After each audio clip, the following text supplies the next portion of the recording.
Did you ever think you would make it? I feel I'm so close, I could taste sweet victory. I know this life meant for me. Yeah, why would you bet on Goliath when we got Bet David? Valuetainment, giving values contagious. This world of entrepreneurs, we get no value to haters. How they run, homie, look what I become. I'm the one.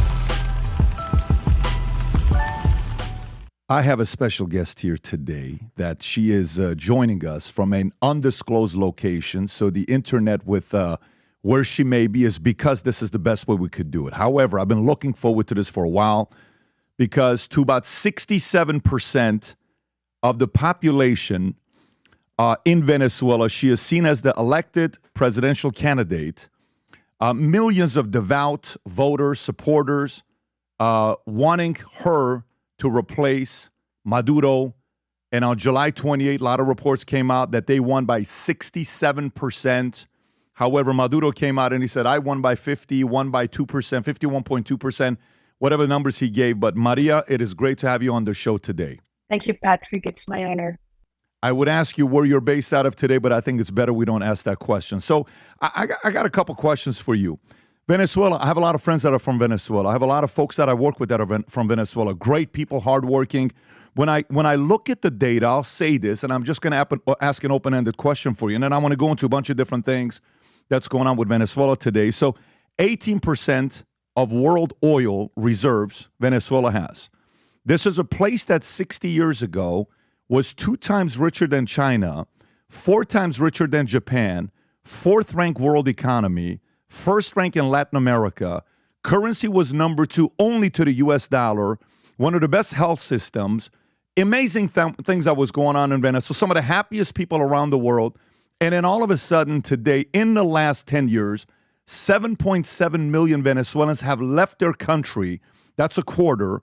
When you look at the misery index, they are ranked 2nd worst misery index in the world to Zimbabwe.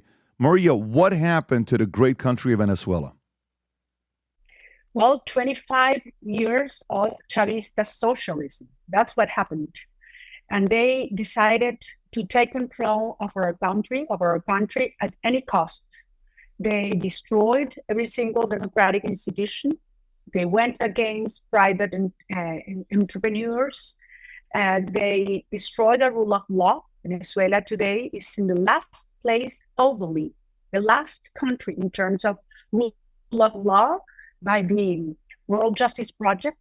And they decided to establish strong liaisons with other regimes such as Russia, China, Iran, and irregular groups such as Hezbollah, Hamas, the guerrilla, and the drug cartels.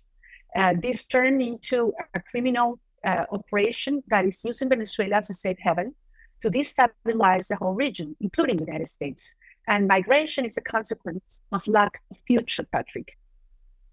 And it's part of Maduro's strategy. He wants people to leave so that he will have less social tension within the country and at the same time destabilize the neighborhood.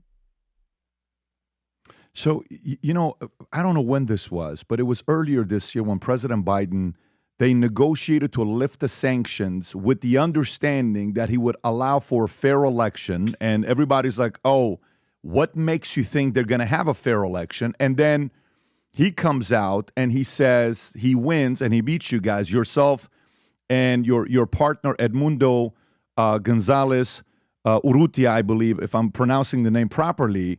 And that has taken place. What did President Biden and Harris administration make a mistake thinking that, yeah, he's going to allow for a fair election to be taking place? Or did Maduro fool the U.S. president, the vice president?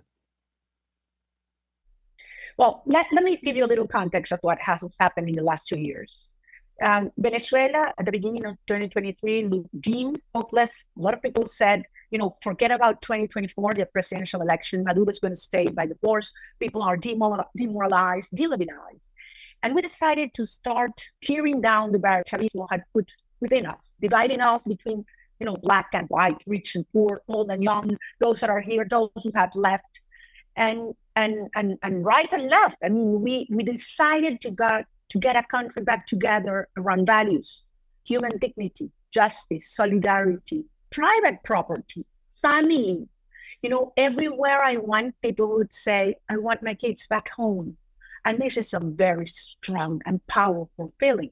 And that's exactly what we did. We brought people back together and mobilized, and we decided to carry out a primary election. And this is very important because we had totally lost trust in vote because it was being totally controlled by the Chavista regime and its electoral council, which is totally backed by them. So we carry out citizens' primaries in which they were organized by us, not letting the regime put their hands in. And everybody said there was going to be a disaster, that no one was going to go and vote, perhaps 100,000, 200,000 people. Patrick, the day came, and over 3 million Venezuelans went out and vote.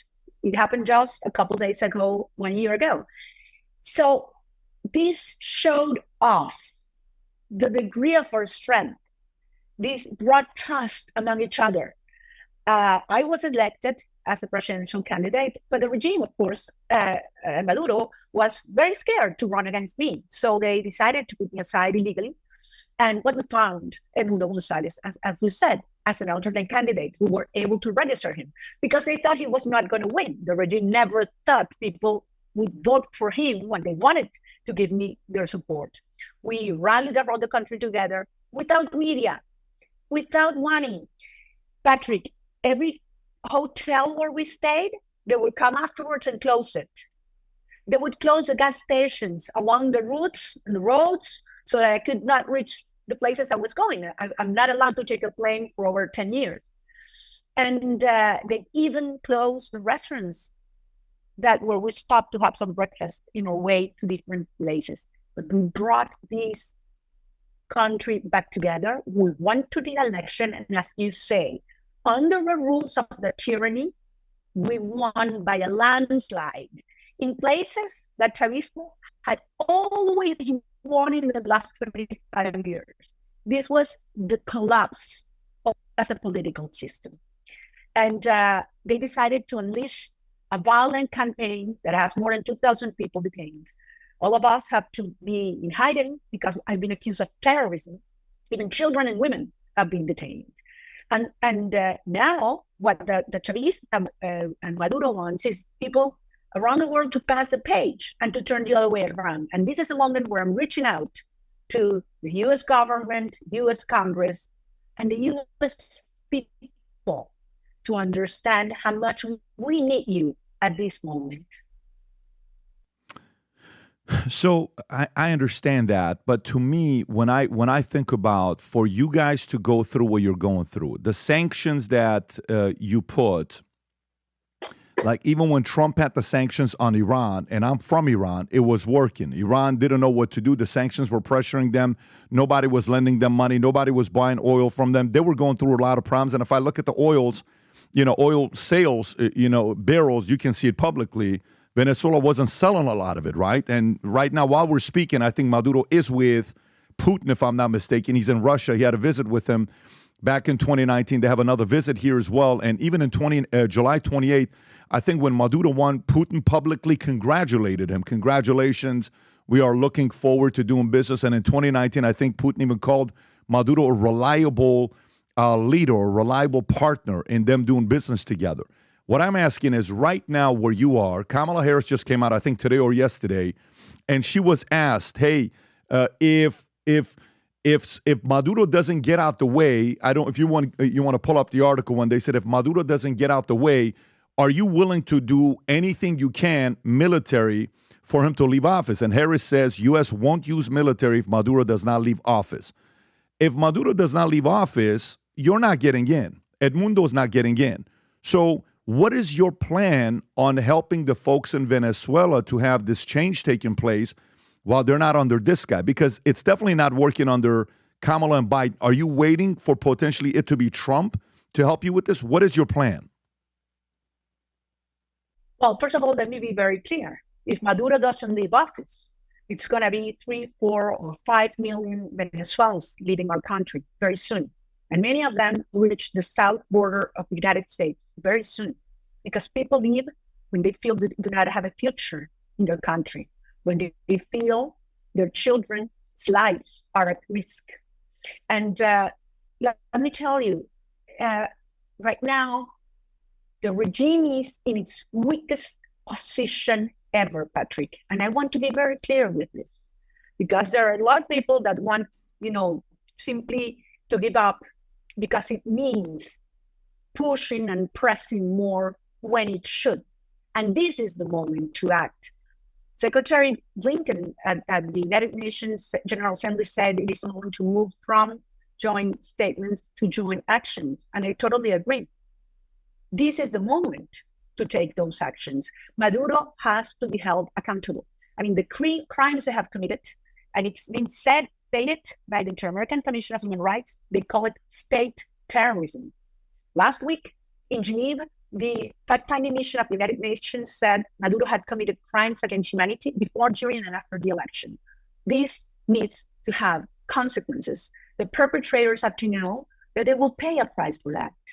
And that's the way you can send the correct incentives for those who are still supporting Maduro to turn the other way around, because they don't want to go default the same way these individuals who are held accountable currently are. So this is a moment where we need action. We cannot wait until January, because this is a moment in which the regime is going through a very difficult moment. Actually, as we speak, you mentioned it, Maduro is hugging with Putin, yes. But here in Venezuela, the different criminal groups that make up this regime are fighting between them fiercely. And as I said, this is the moment to show them that the cost of staying in power is going to increase, every day that goes by, until a point where that cost outweighs the cost of living power. And that's the moment, in that moment, that Maduro will sit down and negotiate, not before. And we need to act now. Why would he negotiate, though? Why would he negotiate with you? Because think about it. So if he is meeting with Putin, Putin's publicly saying, I have his back. U.S. is defending Zelensky, okay? U.S. has not got Putin's back. So U.S. is with Zelensky and NATO. Putin's over there backing up Maduro. Maduro's given the middle fingers to U.S. and, quite frankly, your party and the people in Venezuela. Of the 7.7 million people that left Venezuela, 6.5 million are around the surrounding countries, Colombia, some of those places. Of course, some of the rest of them go different places. He doesn't have, from the people that I ask on the inside, he doesn't have the loyalty of his military. His military is fragmented. You know this. I'm sure you're already aware that it's not like they love the guy. However, he does have the loyalty of, I think his name is Cabello, who is the kingpin, who does he is like the way to describe him could be an El Chapo type, maybe a level below what El Chapo is, just for some of the people that may not know who he is. He has him. Some of the biggest leaders in Hezbollah are in Venezuela. They protect him, right? And the history of Venezuela has been tied to Ahmadinejad many years ago. Ahmadinejad and I believe Chavez had some meetings together. So he has a lot of people that the average person in Venezuela is afraid of, that they have his back. Putin's got his back. When I saw some of these things that happened with Iran, when Iran fell in 78, and I see some of the close, angles with Venezuela, oil, money, rich, all this stuff, nobody eventually had Iran's back. Kissinger and U.S. is like, we don't have your back. So then they were alone. In this scenario, slightly different, because Venezuela, Putin has his back. Hezbollah has his back. The mob has his back. Who has your back to defend you to go fight? Because I've asked you the question a couple times with Trump and Biden and Kamala. You sound like a very good politician because you haven't answered it yet. And I've asked it a couple times because I don't think you can do it by yourself. And by the way, please don't be upset when I say this to you. Back in 6 years ago or 5 years ago, we were in contact with a previous candidate who was very motivational. I'm going to butcher his last name, Guaido. That's how I say it. I'm sure it's a different way of saying it. And I was excited about what he was going to do. There were a lot of people that were excited about him, and he lives in Miami right now. Not a lot happens. When I talk to some of the guys, there's a side that loves you. They're like, she's the person. She's the oldest sister of 4. Her father was all these things they tell me about your background, engineer, the stuff that I really looked into you to see what you've done. And then there's a side that's worried that, you may B, giving signs of one, that maybe you're kind of in there doing your thing, but nothing is really getting done. Again, for the third time, I want to ask this question from you, and I'm really curious if you're going to answer this one or not. Biden and Harris don't seem to be giving you any support, okay? Trump, right now, a lot of the polls on the battleground states say Trump's going to be winning. Of course, nobody knows till November 5th. If he wins Georgia and Pennsylvania, it's over with. What is your plan and Edmundo's plan to be able to create some alliances so you can do actually what you want to do so the people of Venezuela will be free? Well, as I said before, this has been a comprehensive strategy. We certainly need international support. This is something I've said for years. I agree. Precisely for what you say, because this is an international geopolitical crisis. And it is obvious that these other actors want to use Venezuela as a proxy to destabilize the United States. I mean, I've said this for years, but at the same time, we believe that inside Venezuela, there has a big fight to be given, and that's precisely what we did. And today, it's not the same country as 5 years ago, not even as 5 months ago, Patrick. I mean, we've never had what we have today, because if we had had minimal competitive conditions, this election would have ended 90-10, okay? So we have 90% of the population, which is also the proportion that you see in organizations such as police or the army. I mean, that is also true. The fact that we collected the tallies the day of the election is because we had the cooperation of the army that was deployed all over the country. So this has to be taken in account. It's not the same country, and it's not the same regime. As I mentioned before, these guys have been weakened and losing support from within and from abroad. And certainly I think that even though they have the support of Putin and Iran, those two countries have their own conflicts on their own going on right now. So they don't have that much support to give to Maduro right now. So if we move ahead, and I do think the international community and this administration can move forward, there are initiatives, bipartisan initiatives in Congress. And we have managed to maintain that support on both parties because Venezuela is an issue of national security for the United States. So I think this is a moment, and I wanted to convey this at this point because I really need to reach to both campaigns. And I really expect much more from both candidates in terms of what can be done as soon as the election takes part. I don't think we need to wait until January, frankly, because this is the moment. Remember that by our constitution, the president-elect should take office and be sworn in on January 10th. So we do have a window of opportunity. We cannot ask ourselves, what are we going to do if Maduro stays in power by force? The question should be, what can we do now to stop him from doing it and have the legitimate president-elect takes office? And one of the things we are asking the current administration and Congress is to recognize Edmundo Gonzalez as president-elect, which he is. So let me ask you, can you leave the country right now? I've been banned from leaving Venezuela for over 10 years. And right now... There is no way for you to leave? Could be very, very dangerous. Can I say why if you don't leave? I don't think anything's going to happen if you stay. And please, I could be wrong, but I'm just challenging you. We're having a conversation. You could say you don't know what you're talking about. I'm comfortable with that. I'm a grown man. I'm okay with that. You're not the first person who says that, but I believe that I'm most useful for this cause in here. I don't know about that, people. and I'll tell you, and I'll give you an idea why I don't think that's the case. Here's why I think. I think if I were your campaign strategist and I'm close to you, I'm your brother, I'm your husband, I'm your son, I'm your best friend, I'm your number one person you trust the most, I would say, Maria, you speak very good on camera, you're a very good communicator, you're very pleasant in the way you speak, you don't speak like some other people that don't know how to communicate. No wonder you do very well because your message is crisp. The way you communicate is money. It's clear. It's very clear for me to understand what you're saying and the audience to understand. I think if there's one thing that Milei and Bukele did right. They went to all the media platforms and sold everybody why they should care about Argentina. That's what Milei did. That's what Bukele did. And then we're like, why should I care about Argentina? Who is this guy? He looks like a rock star, kissing girls, doing all this stuff. Who's this guy all about? And it was like, wow. This guy's got the brass to go to World Economic Forum and give that kind of a speech.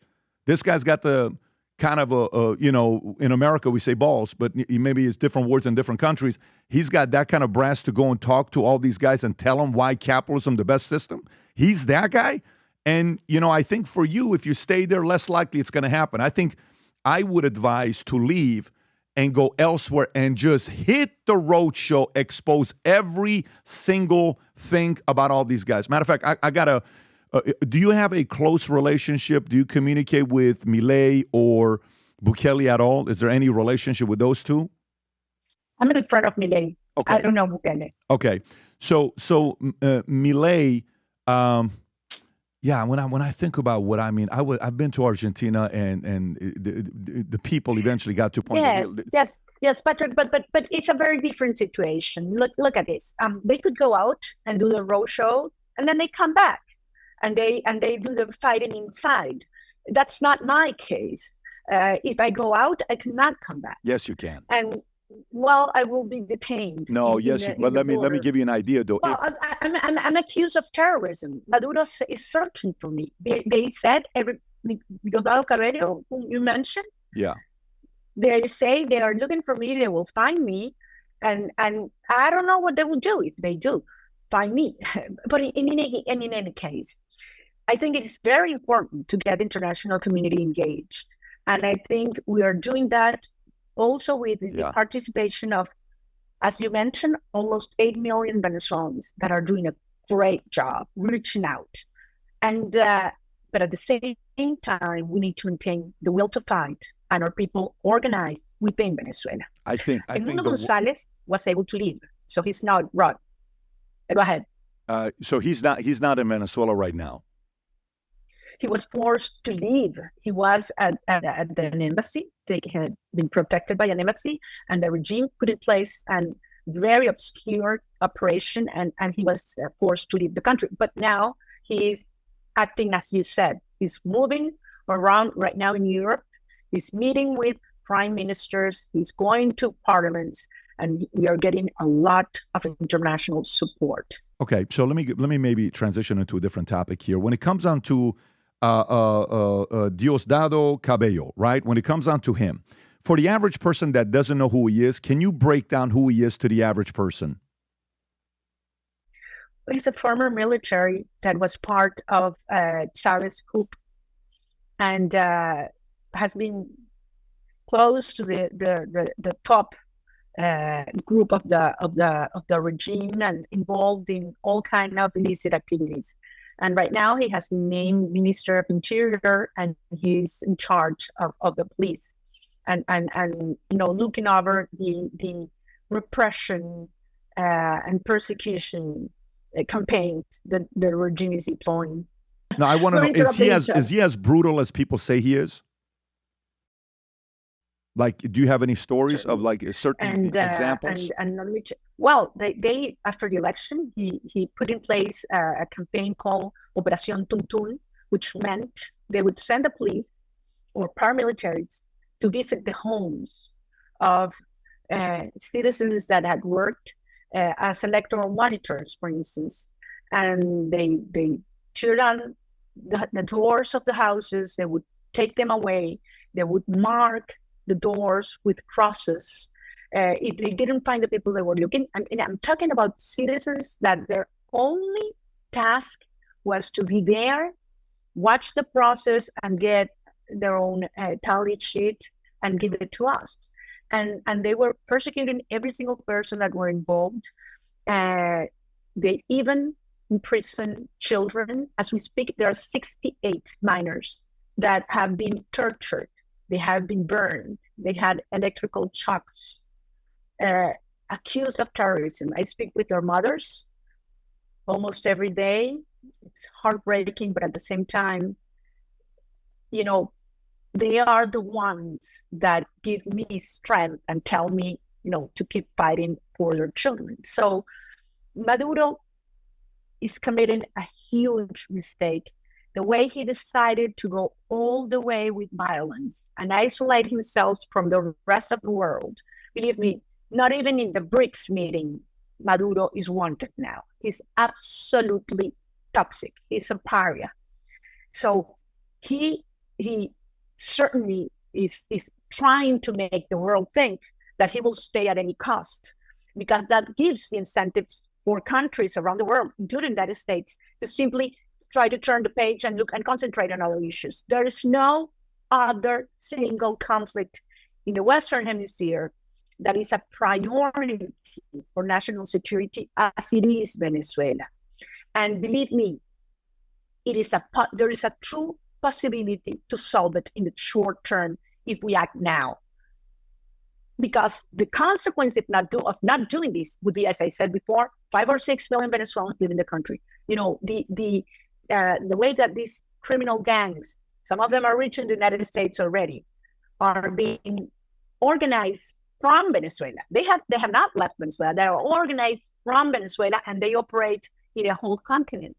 The way the destabilization, political destabilization of the region is increasing. And finally, I have to say this. I mean, there is no other single country in the region, Patrick, that could turn into the energy ally, trustable energy ally. You mentioned it before about our oil reserves as Venezuela. The metrics of our recruits match perfectly with the United States refinery system.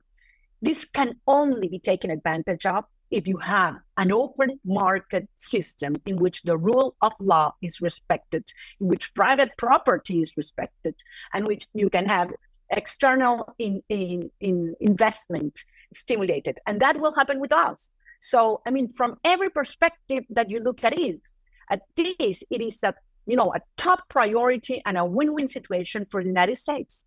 Let me ask you, when we look at Brazil, what Lula is doing, right? And even I think story came out that Lula was distancing himself from Maduro. And that's pretty weird for a socialist to even say they're distancing themselves from Maduro is a little bit weird. But is Cabello, is he at the same level to Maduro as Alexandre de Moraes is to Lula? Is he that powerful or not that powerful?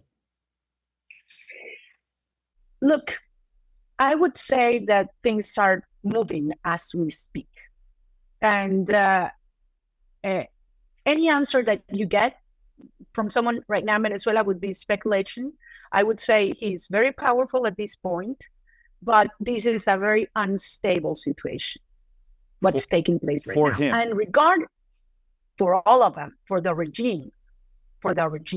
So, I mean, they just, look, Maduro last week decided to take out the chief of the civil intelligence unit and the military intelligence unit, 2 of them at the same day. And these were top individuals that had been for years with them.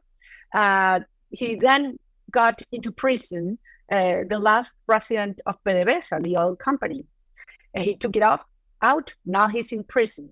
And he's going against people that were in his surroundings. So this is a moment in which it's very hard to know which way against whom they are going. But as I say, it's a situation of enormous instability in which the whole country desires, and I'm talking about the military as well, a pacific, peaceful transition to democracy.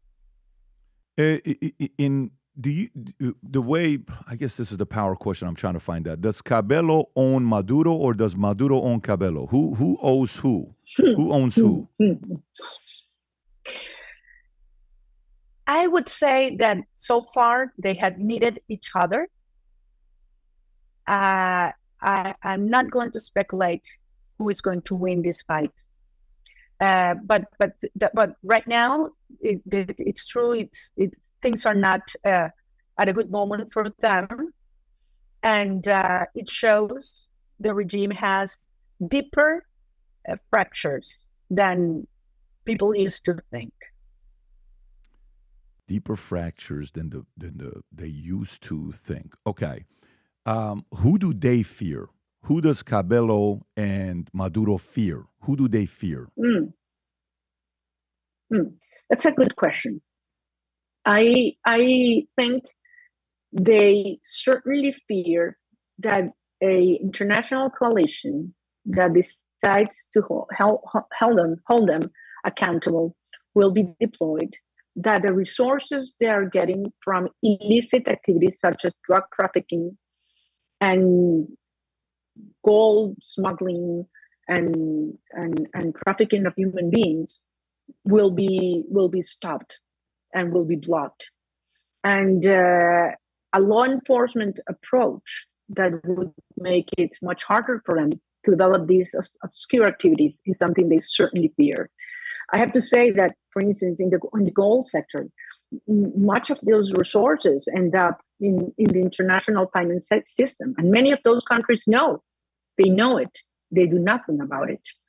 And the United States has a lot of information that has not been disclosed that shows much of these wrongdoings that ought to come out to the light, so that the tensions and difference among these groups gets harder and harder.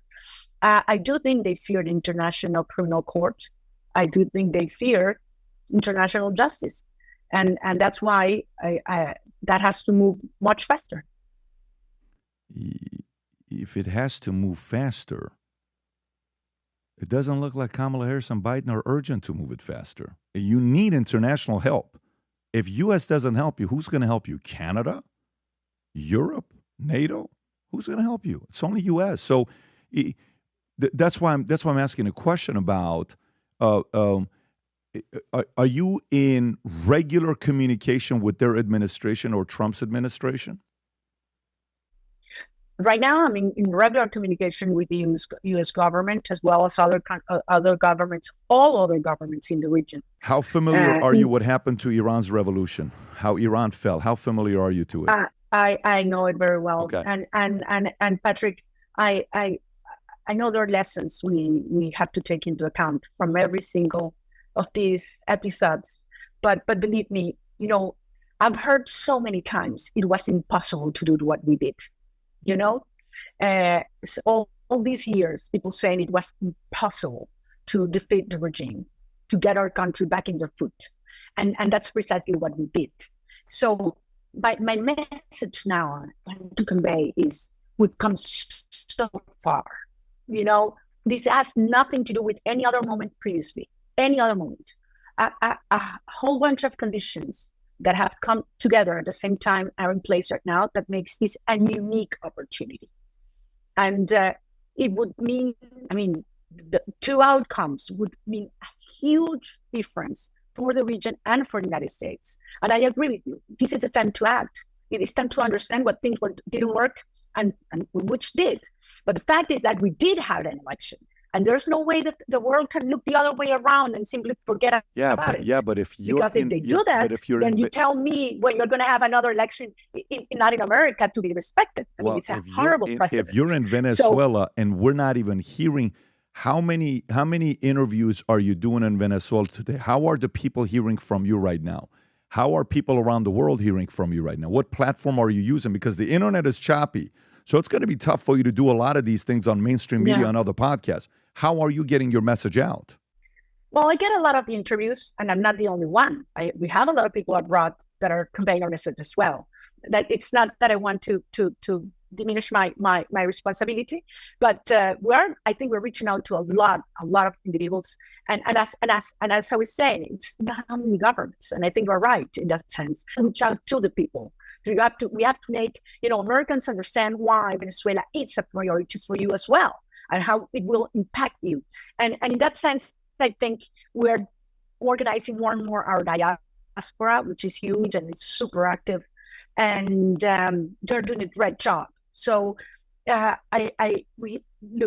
80 days in front of us that will make the whole difference for Venezuelan history for millions.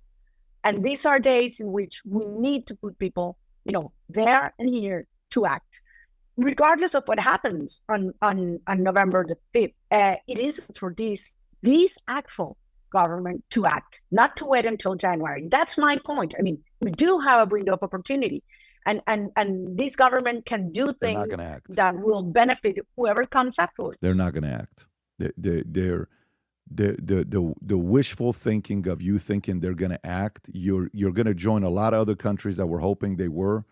They're not going to act. But that's my opinion. I could be wrong, and I'm very comfortable being wrong. But let me ask you about the Tren de Aragua, right? This is the gang in Venezuela, very powerful, very strong.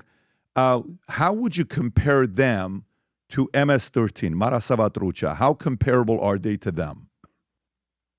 Well, they have a different tactics, and certainly in Tren de Aragua managed to grow beyond borders much faster. I mean, they are acting in North America. They got the support from the government, and I think that's a big difference. I mean, this regime in Venezuela actually gave them safe havens of territory for them to operate, and that's how they start getting stronger and stronger and involved in all kinds of different illegal activities.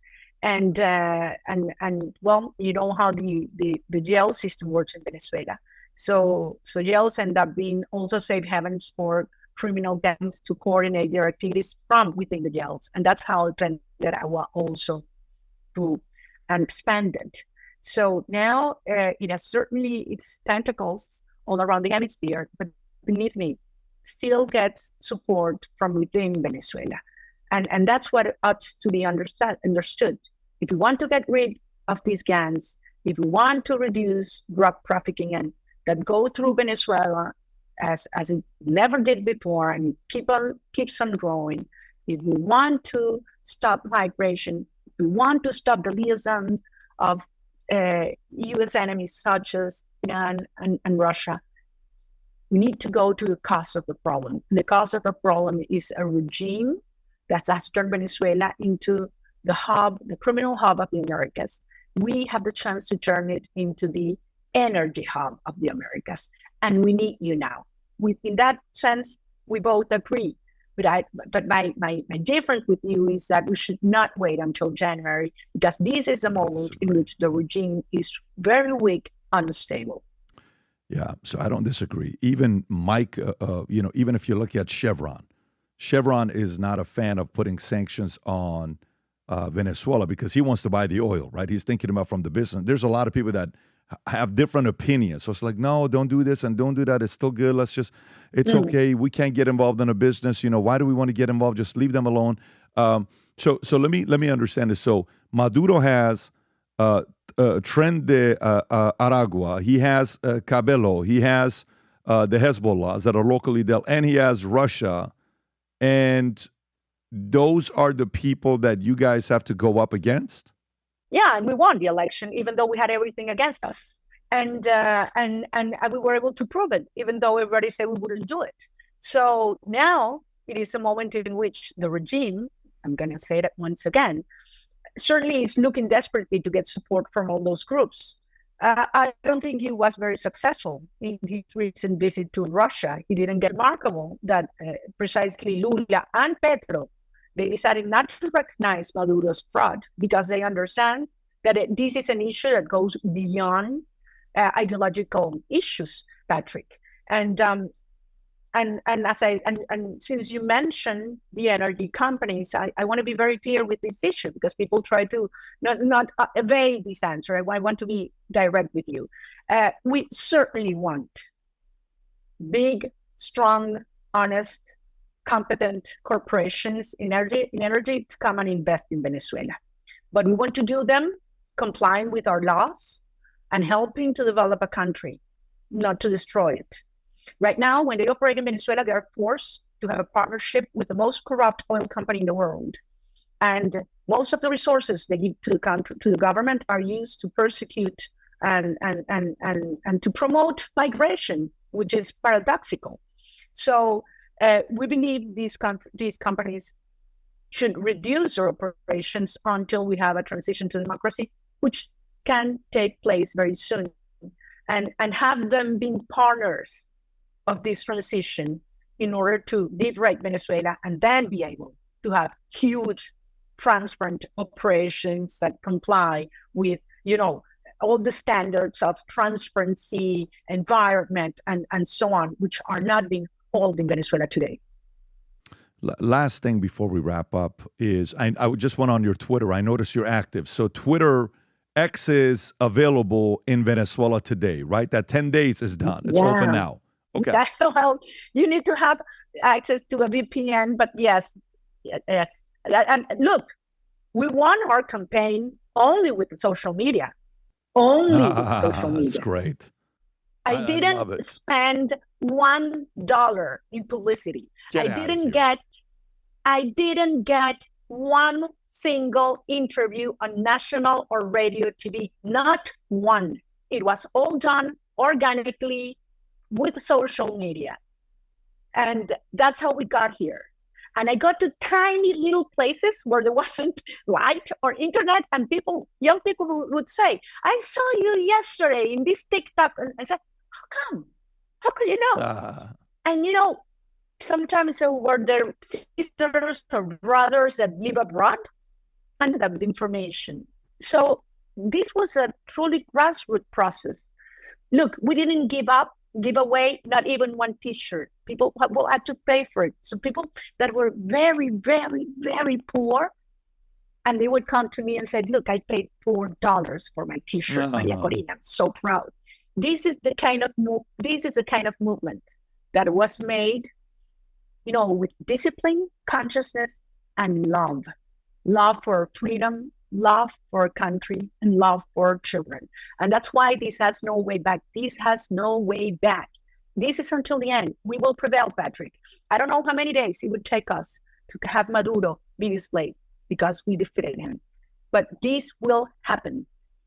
And this is the single most important conflict in the Western Hemisphere for U.S. citizens, and we need you now. Yeah, I think many of the U.S. citizens would agree with you and some of them who don't know, if they knew the impact that you would have in many different ways, it's a great ally. Historically, it's always been a great ally, minus what's happened the last, couple decades. But Maria, it's great to have you on. I appreciate your courage. I respect your courage. We're here encouraging you and challenging you to continue doing what you're doing right now. A lot of the people are relying on you to stay tough and strong and relentless. And God willing, you'll create alliances from U.S. that they'll help you, and they'll keep their promises to help you. Hopefully, they'll help you. I'd like to stay optimistic, but I'm naturally, organically a very paranoid guy. I'm 51% future looks bright, 49% only the paranoid survive. And these two flirt with each other all the time. So we'll see what's going to happen to Venezuela.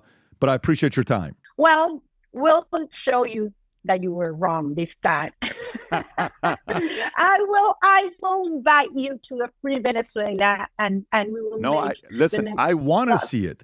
I just don't think the existing administration is as urgent as you are. And my encouragement is for you to get out in front of everybody as soon as possible, because you need to get these guys in D.C. to want to help you out. I don't think they have the level of urgency that you need for it to get done the next 80 days. I think it may happen with the next administration. I don't think this administration has a level of urgency because they're trying to get reelected. They're not thinking about you right now. They're trying to get reelected. Well, there are only a few days until the election, and then immediately we have a window of opportunity. Exactly. I agree. And I ask you to help us. Well, we're going to make sure millions of people see this. We're going to make sure millions of people see this. Maria, thank you so much. Good luck to you. You take good care. Bye-bye. Bye-bye. Thank you. Okay. I got a big announcement to make, and the good news is you're the first to know, and you'll be the first to be invited. So the property I'm on right now, we've been working on buying this property for the last 3 years. It's one of its last kind in America. Why? It's on 11 acres. It's got 2 hangars. It's on an airport. Upgrades of $7 million made here. That's going to be the new headquarters of Valuetainment, David Consulting, the podcast, the whole 9. And what we wanted to do, we want to find a way to celebrate this as a new headquarters with inviting you to an event on November 5th, which is election night. A lot of different things people will be talking about, business owners. What's going to happen if it goes this way? What's going to happen if it goes that way? So imagine 2,000 people being here. Let me show you around. Some of you will have a private meeting with me. That's the elite. That's going to be a few of you. Some will get a private tour of the entire office from us. There's a hangar in the back. So you come up here. Imagine there's going to be a couple major tents, 40 feet by 100 feet, where some of the people that are buying general tickets will be there. But over here inside the hangar is where the podcast will be held. This entire thing will be open like it is right now. Inside of it, myself, the PBD podcast crew, some of the super VIPs will be invited to go upstairs in a section that we have that's got a bar, a restaurant, food, kitchen. You're eating, you're watching it from all the way up there while we're doing the podcast down here in the hangar. So imagine in this room, there's 1,000 people, right? While we're going through this whole thing.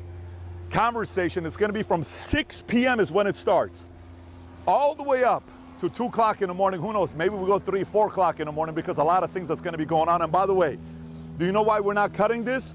We're on an airport. These are planes. We have to hear because right here is the airport. And FYI, Messi plays right there at that stadium right behind us. There's 5 ticket tiers that you can purchase. Each one's got more things to offer. But even locally, there's general tickets to buy for just $75. Bring your wife, bring your husband, bring your family, bring your friends.